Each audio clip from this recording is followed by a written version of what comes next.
Thank you. Hi, everyone. And yeah, Happy New Year. I feel like I always celebrate 2 New Years. I grew up in San Francisco, so we always celebrated Lunar New Year too.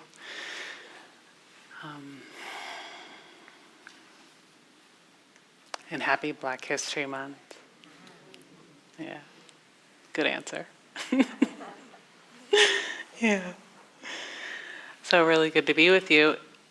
If you were here with me last time, you might remember that I'd like to start off not with the Dhamma talk, but with questions about your formal meditation practice.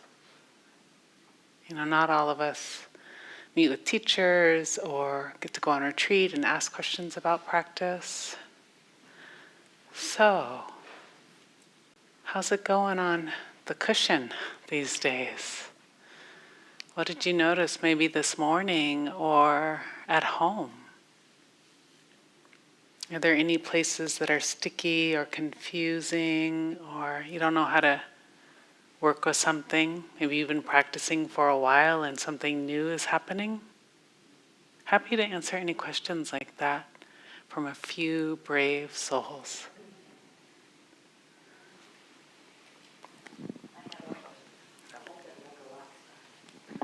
Okay.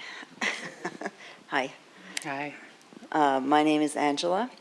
I'm not even sure what Dharma means. I trained with transcendental meditation for a few years now, back in Boston.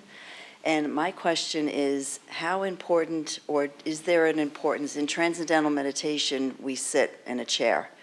And I have tried to sit on a pad, but my body, and I'm not sure if that's part of the practice. So my question is, what are your feelings about that, or what comes to you when I ask those questions? Yeah, thank you. It's a really good question. And this is for just a reminder for folks. One, the Buddha offered 4 postures: sitting, standing, walking, and lying down. So all of those are completely legit postures. And sitting on a cushion on the floor is not better than sitting on a chair.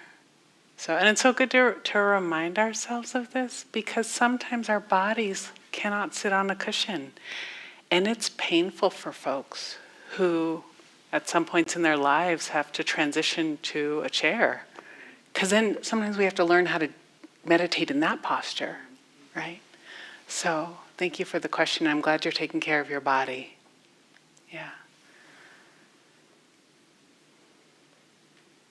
Yeah.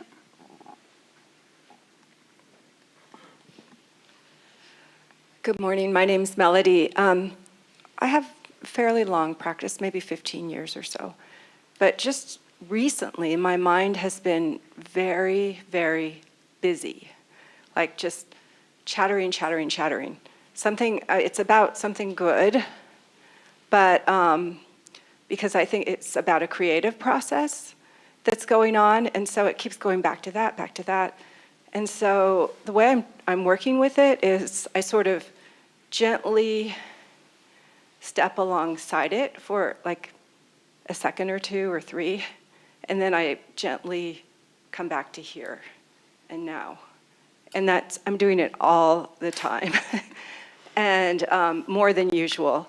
So in some ways, it's really helping my awareness practice, but I just wanted to know if you have any thoughts about that. Yeah. Is there any frustration or wanting it not to be happening? Yeah, there was some of that, but I resolved that yesterday by doing some Dhamma reading and so forth, and so I'm befriending it at this point. Great.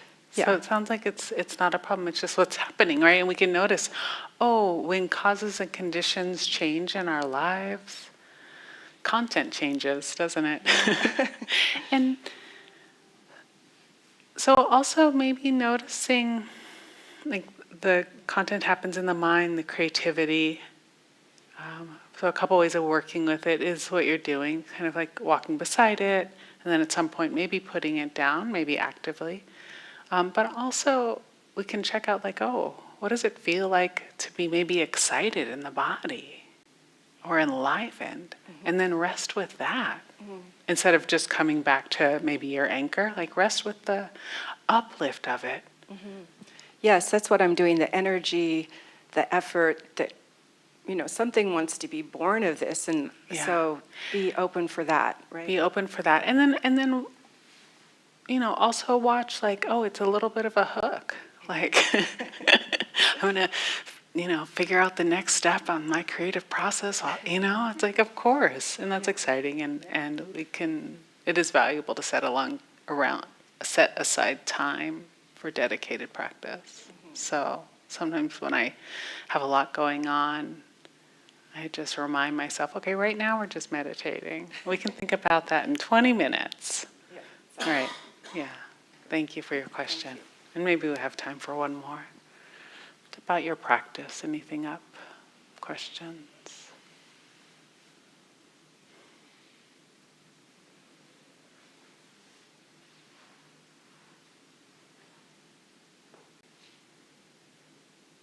Okay. So, I just want to say out loud what a gift you have in this community. Just that there's, I don't know, something like 50 folks here or more today. A lot of other communities haven't bounced back like this since the pandemic. There's like 15, 20. So it's really wonderful to be in a full room. Like really wonderful.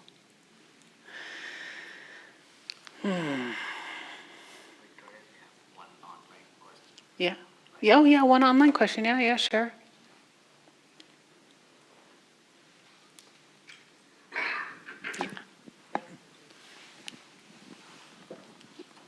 The question is from Eve. They ask, how important are retreats to the practice? I'm not at a place in my life where retreats are an option, and my practice is mostly daily meditation. Yeah. Thanks, Eve. It's a good question. So, retreats have their time and place, and I'm a retreat teacher, so I see value in retreats. And there's lots of value in daily meditation practice, right? Daily Dhamma practice, daily. Like I do emphasize and really focus a lot on us expanding our definition of practice. Because so often in this lineage, there is this preferencing, much like the cushion, right? This preferencing or idea that it's all about retreat practice and meditation practice. But the Buddha the Buddha laid out many, many things for us to cultivate. And so keep doing what you're doing. Yeah, keep doing what you're doing. And if the time comes in this lifetime to go on retreat, then great. And if the time doesn't come to go on retreat in this lifetime, not a problem. Yeah. People have very, very, very deep daily life Dhamma practices. Yeah. So thanks for that question. And it's a good inquiry for today for all of us. How maybe in these times to integrate these practices and to remember the value of in our day-to-day bringing in these teachings of the Buddha. And so maybe I'll start with Howard Thurman. Who in here knows who Howard Thurman is? Let's raise your hand. Just a few folks. It's Howard Thurman. Yeah. He was like a Christian mystic. He was a teacher of Martin Luther King when Martin Luther King went to grad school. He was one of the people who influenced Martin Luther King around practices of nonviolence. And he went, I can't remember what decade, but he spent maybe 5 or 6 months in India, both lecturing and learning and meeting with people like Gandhi. And I think it's so helpful. I've marked a couple pages.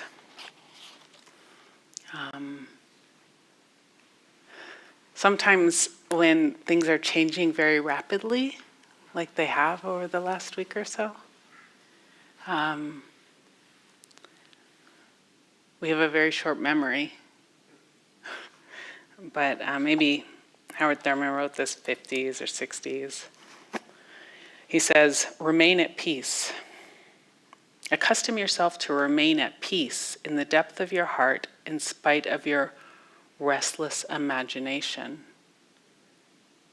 And so I've talked to a lot of students this week, and some of the imagination is going to, like some of it's not imagination, it's actually happening, and there's an overlay of extra worry.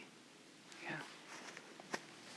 And so Howard says, peace anywhere seems to be wishful thinking during days of turmoils within and violences without.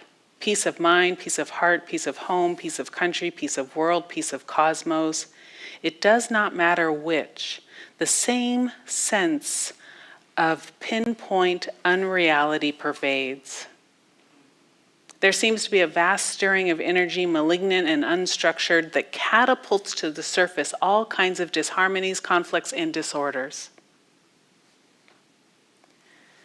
And he goes in to name all these places, including the United States. Always there is present a turbulent quality, the out-of-hand aspect of the common life. Accustom yourself to remain at peace in the depth of your heart in spite of your restless imagination.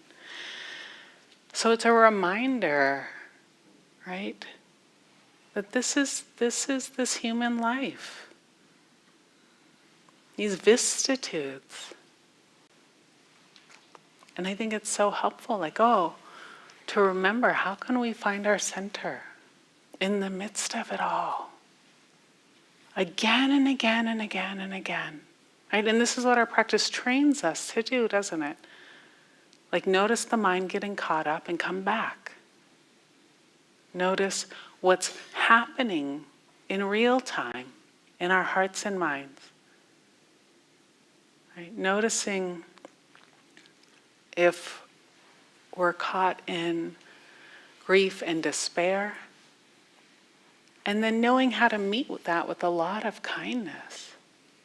Right?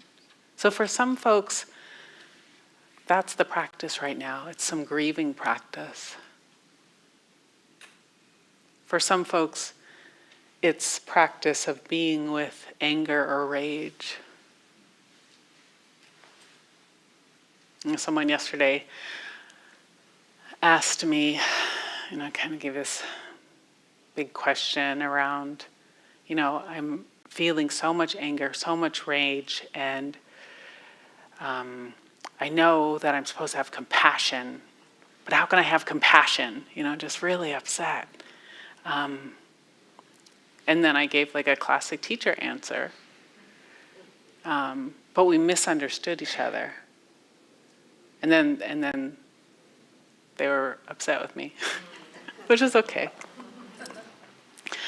I'm like, we missed something, And then I kind of moved on. But really the miss was that I was saying to start where you are. Start with incapacity and grow that capacity to meet the harder things.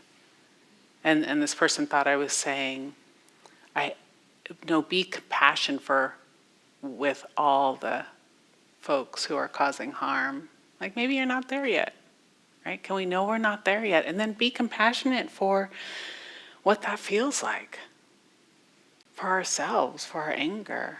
Because that's suffering, isn't it? Like for most of us. I mean, there is rage that sometimes feels good. And also it's painful, isn't it? Or what's underneath it is painful. It's a response to something, right?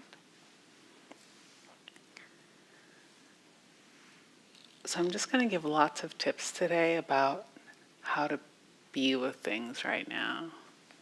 And one of them, some are from the Dhammapada. It's not Gil's version. I was going to bring his, but I couldn't find it, so this is... There are other translations out there, so this is one translation. So this is in the chapter 8, the thousands. A single word of truth, which calms the mind, is better to hear than 1,000 irrelevant words. So maybe there's one word that can bring you back, that can remind you about what Howard Thurman was talking about, peace, like remaining at peace. What's that word for you? Maybe it is the word peace.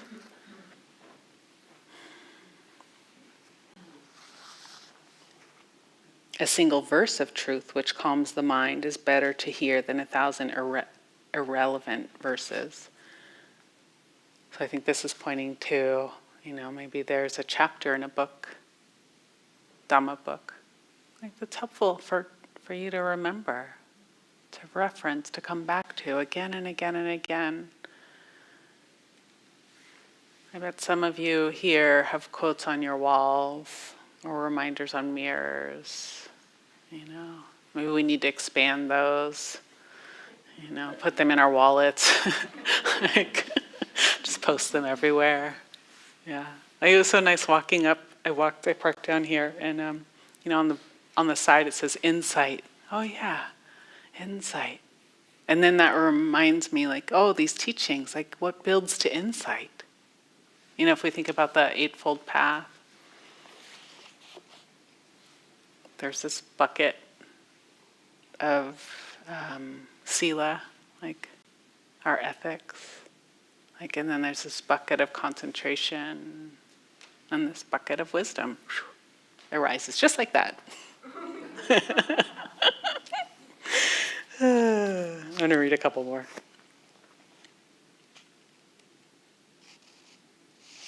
Reciting a single verse of truth which calms the mind is better than reciting 100 meaningless verses. So maybe that means, we say them out loud, or chanting.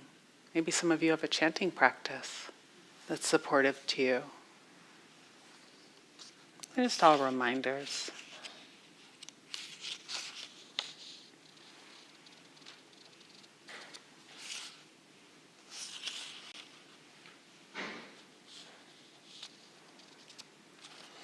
And these are more towards how to live our lives. A single day lived with conscious intention and virtue is of greater value than 100 years lived devoid of discipline and right restraint.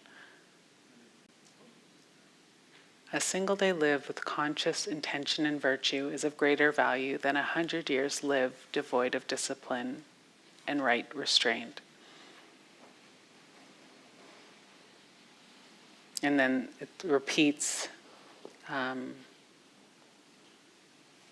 it says devoid of discipline and wisdom.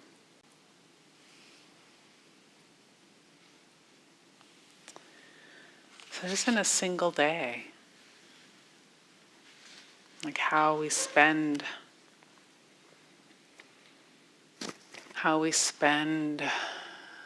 our mornings. You can start to really pay attention. how we spend our afternoons, our evenings. And are we bringing ourselves back? And we get lost. We get confused. Like what we're here for, what the possibilities are.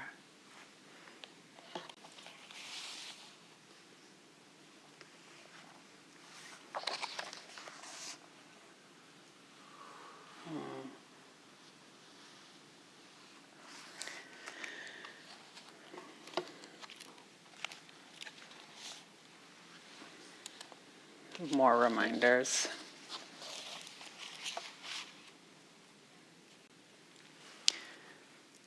I love that the Buddha gives us so many ways to integrate these practices into our daily lives. And maybe we can just for a moment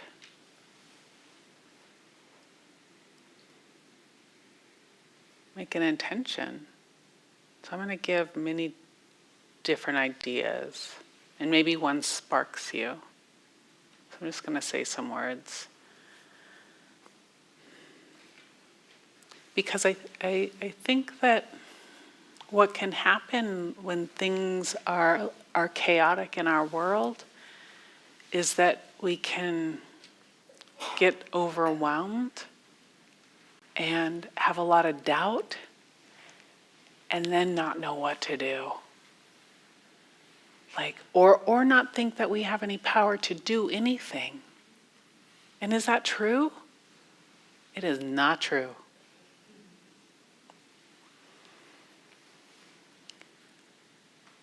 And we all have influence, in our own ways. And so maybe because we have these practices, we're the ones in our families or in our friend circle that can remind people of other possibilities when they're lost and caught in despair, worry, right? Or we can be the steady or steadying presence, right? Just by listening to them. Like, I hear you're worried. Sometimes people just need to say, I'm so worried. They just need someone to listen. Or maybe you're the one who says, oh, let's go on a walk together. Or I know this really cool meditation center.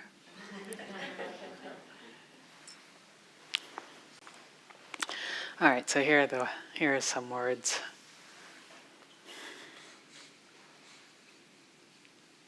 Generosity. Are there ways that in your daily life you can practice generosity? And here's the thing. When I say, are there ways you can practice this, what people's minds go to is external. Did anyone go to internal? Okay, all right, we have one advanced practitioner. Right? So everything is both externally and internally and both, and we can't forget to remember ourselves. Right? So what does that mean?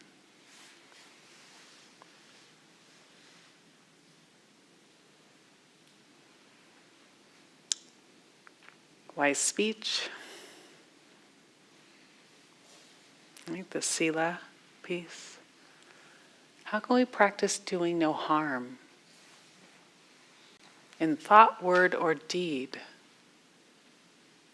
How can we practice doing no harm in thought, word, or deed?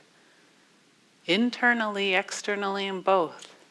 And so internally that might be, being a little softer, like noticing the harsh critic. It's rough enough out there, y'all. No one else can talk nicely to you, like internally, like you're doing that. So, yeah. Renunciation. There's something to be let go of right now.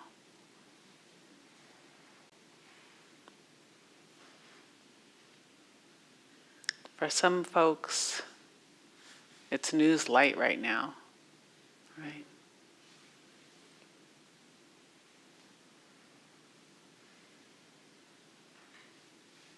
Wisdom. Is there a way to cultivate wisdom?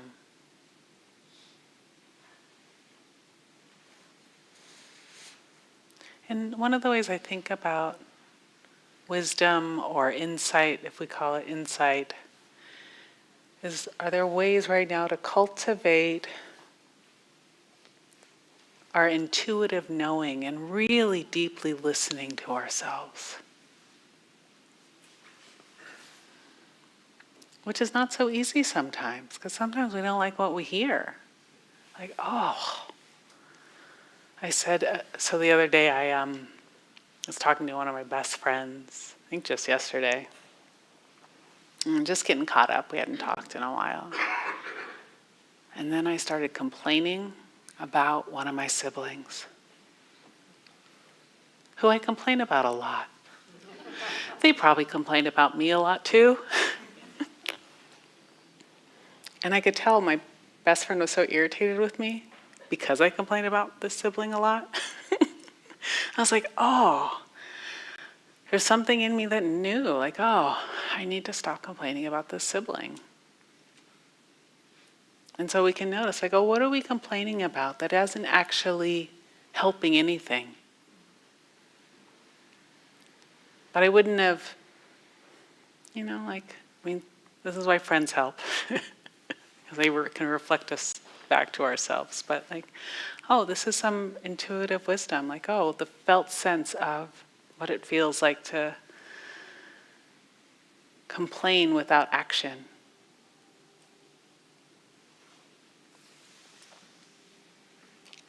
Energy.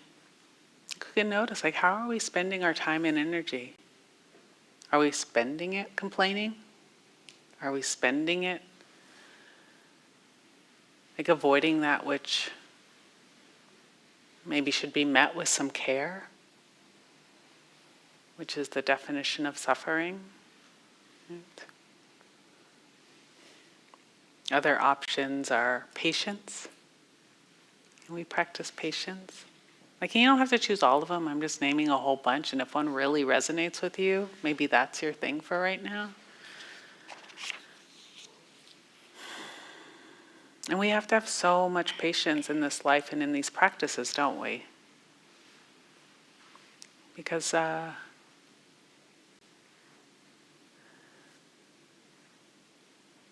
it took a while to get ourselves into this predicament. And we're not going to get ourselves out of it overnight either. So both we have to have patience. The upside is then we're practicing patience, so we're cultivating patience. Truthfulness. Ooh, this is a hard one. Truthfulness. Maybe it's not so hard for you, but maybe it's a little harder if it means putting yourself in a risky situation. I'm a classic people pleaser. There's folks that can relate. I want people to like me. I'm getting better. It's okay if you don't like me. But this truthfulness sometimes means that people won't like you if you're being honest. And if you're saying it out loud or sharing it. If you're standing in your truth, if you're standing in your power. And that's okay. It's not so easy all the time. But it also means truthfulness with ourselves. Really being honest with ourselves. Also not so easy. Not so easy. Determination. To me, this is this willingness to show up. Show up for our hearts, show up for our minds, show up for our community, show up for each other. And then these ones that we know, the Brahma-viharas, loving kindness, or friendliness, compassion, where kindness meets suffering, mudita. Let's not leave this one out. Happiness for other people's happiness. And all the places where joy can be had. Right? It's not all suffering, is it? You know, newer folks to practice, I know not anybody in here sometimes think the teaching is life is suffering. Is that the teaching? No.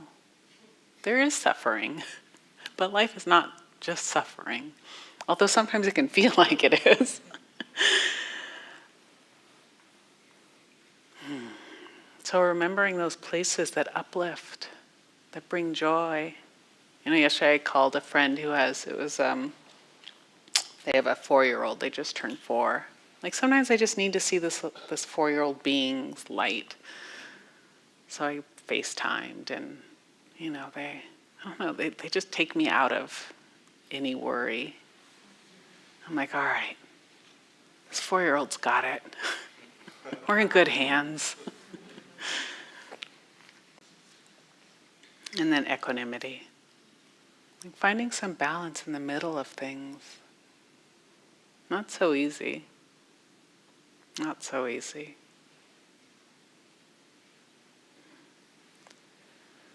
So how do we remember? How do we remember when our hearts are heavy, there's a lot of worry in the mind, when we don't know which way to turn or what to do or what's up or what's down? Like, can you just remember one thing?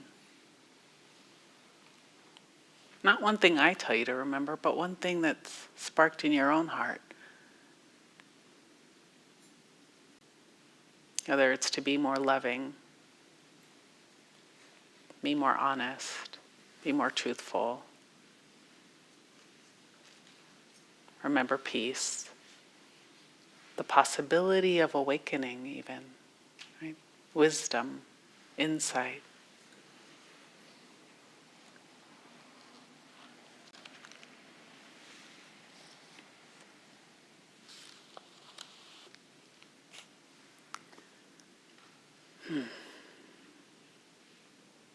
Anybody care to say a word?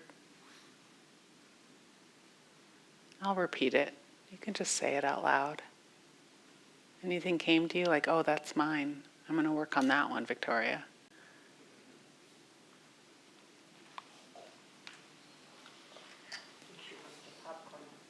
Yes. I liked the quote from the Dhammapada about a single day. I don't remember the characteristics, but of mindfulness and discipline. It's better than 100 years without, because I waste most of my time.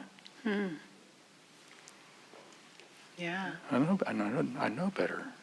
Well, and I hear you.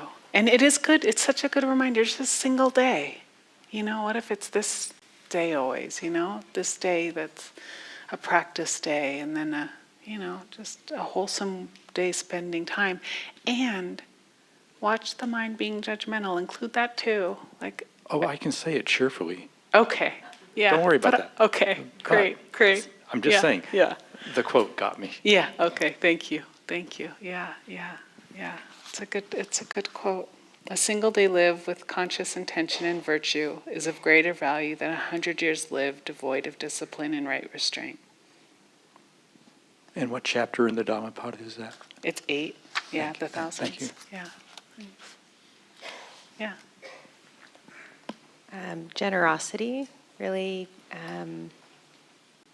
I really appreciate that, kind of holding that in awareness. And there's something around generosity of spirit, too, that comes up for me. And kind of entering into the meditation and, being here today, I was having a lot of kind of physical and mental tightness. And I noticed just kind of a settling and an opening up, and with that opening up, this feeling of generosity towards everyone in this community and outside of this community, and it feels so supportive of some of those other things like mudita, and so just really appreciate, kind of dropping that into awareness today. Thank you. Thank you. So generosity of spirit. Yeah. And the generosity that created this place, right? It is all built on generosity. Yeah. If you weren't here, I wouldn't be here. If we weren't here, the teachings wouldn't, right? That's how it goes. Yeah. The generosity of the Buddha to share these teachings with us, the compassion of the Buddha to share these teachings with us. Yeah. Any other sparks or words that were supportive?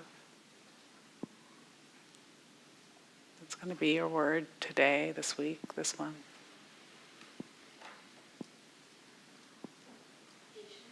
Patience. Yeah, patience.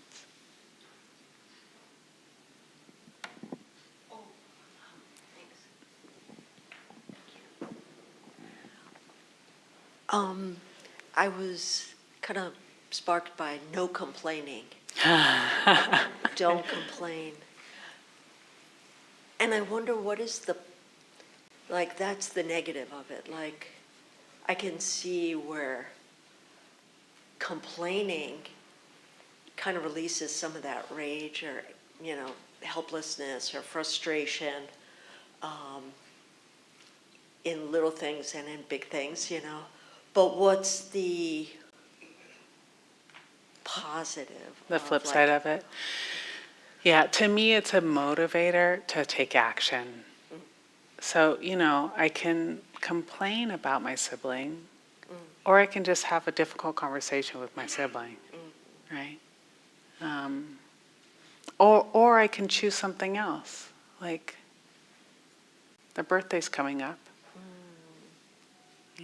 so I can express love, right? Yeah, but I think that's really helpful. Yeah.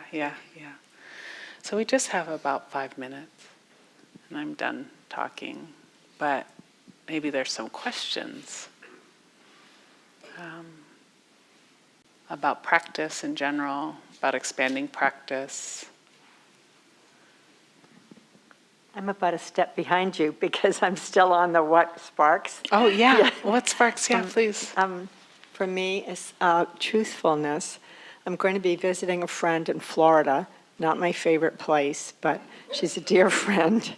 And the other day she said, I said something about hurricanes and climate change, and she said, oh, the jury's still out on that. And I thought, okay, I'm going to be spending time with my dear friend. And so for me, it's being true to myself, but not picking a fight that is not going to be helpful for anyone.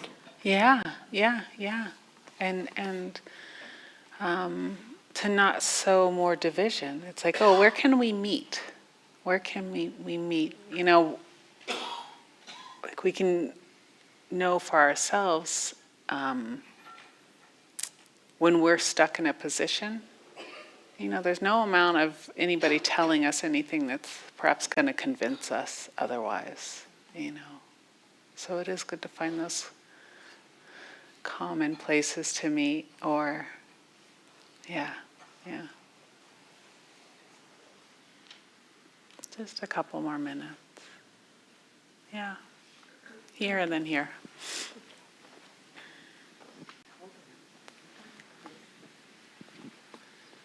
So, actually, I really appreciated your quoting Thurman. I recently read one of his books, and recommended by a guy that I'm working with, whose father actually just wrote a biography of his.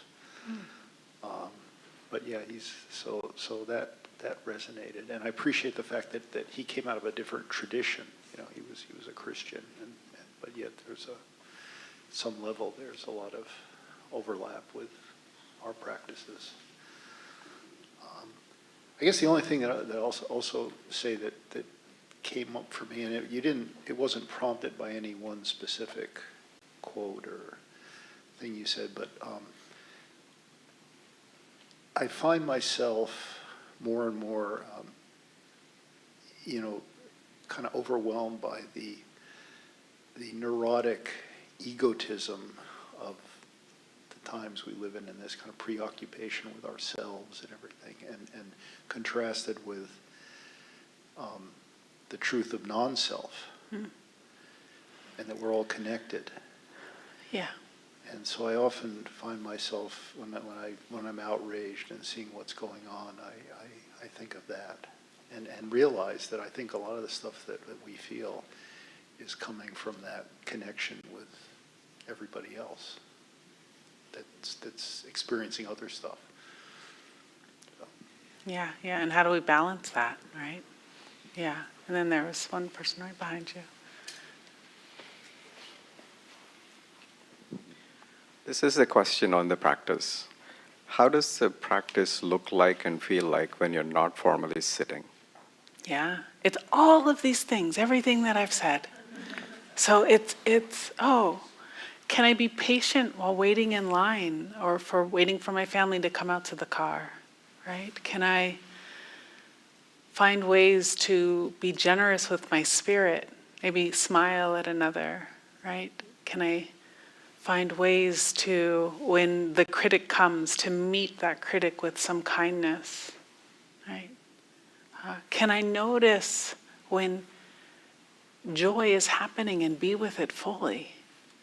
So these are the ways we integrate these practices into our daily lives. Can I notice if I'm about to say something or do something that might cause harm to another or to myself and not do it? Or can I at least reflect on it afterwards and vow to not do it again? Right? These are the ways that we must integrate these practices into our daily lives. And then in our more formal practice, maybe we notice some settling because we've practiced these wholesome, uplifting qualities of heart and mind. Right? Does that answer your question? It does, in the sense of practicing the virtues. But I'm also wondering about the observing the nature of mind while you're doing things, all the things that you mentioned. Yeah.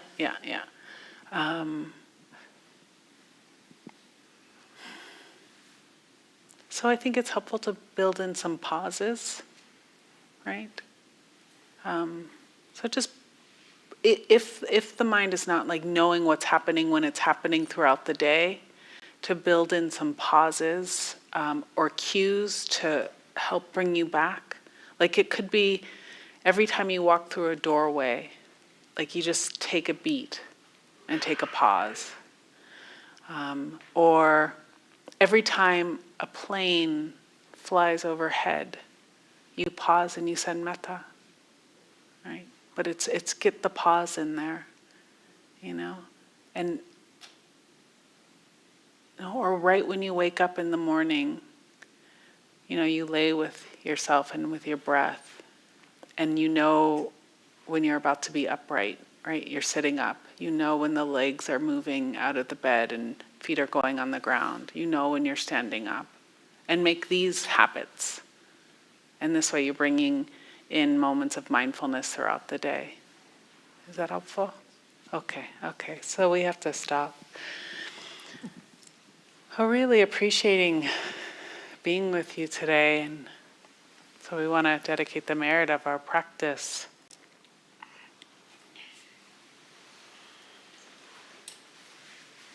Our practice of meditation, of mindfulness, our practice of letting the teachings land in our hearts and minds, our practice of showing up for each other and for ourselves in this community. May the benefits of our time together first be of benefit to ourselves, and then for all beings everywhere without exception. May all beings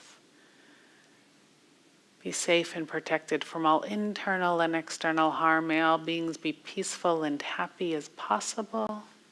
May all beings be healthy and strong, and may all beings live with ease.